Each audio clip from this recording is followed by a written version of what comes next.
सीमा एक आइसक्रीम की दुकान से आइसक्रीम ऑर्डर कर रही थी। वो जहां खड़ी थी वहां से थोड़ी ही दूर रास्ते पर एक चमचमाती कार आकर रुकी। इस कार में से एक कपल बाहर आया जो पास के मॉल में जाने लगा। उस महिला की नजर आइसक्रीम ले रही सीमा पर पड़ी। वो उसके पास गई और उसके कंधे पर हाथ रखकर बोली, अरे सीमा, तू? कितने सालों बाद मुलाकात हो रही है हमारी। सीमा ने उस महिला को पहचान लिया। वो कोई और नहीं, उसकी कॉलेज की सहेली पूजा थी। पूजा को देखकर वो खुश हो गई और उसकी अंडा ठाठाबाट वाली जिंदगी से उसे खुशी भी हुई और मन ही मन अपनी जिंदगी से तुलना करने पर दुख भी।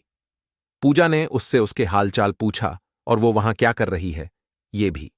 सीमा ने उसे बताया कि आज उसकी शादी की सालगिरह है, इसलिए वो और उसके पति आइसक्रीम पार्टी करने आए हैं।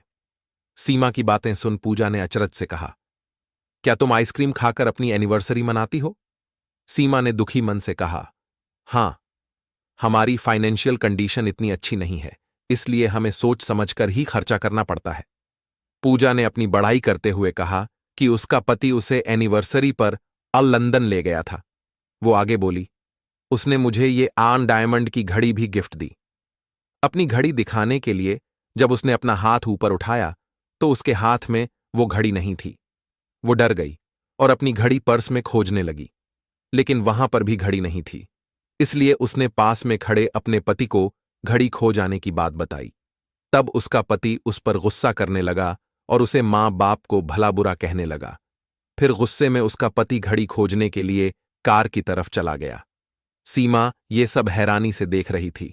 उसने पूजा से पूछा, तुम्हारा पति तुमसे ऐसे कैसे बात कर सकता है? पूजा ने आंखों में आंसुओं के साथ कहा, मेरे ससुराल वाले रिश्तों से ज्यादा आसान पैसों से प्यार करते हैं। सीमा को कुछ दिन पहले की बात याद आई जब उससे नया मोबाइल गलती से टूट गया था। उसने डरते डरते अपने पति से बोला तो उसके पति ने मुस्कुराते हुए उसे समझाया, डरती क्यों हो, मैं इसे रिपेयर करवा दूंगा। आज जो कुछ सीमा ने देखा और महसूस किया उसने उसे अपनी जिंदगी को ओम एंड पॉजिटिव दृष्टिकोण से देखना सिखा दिया।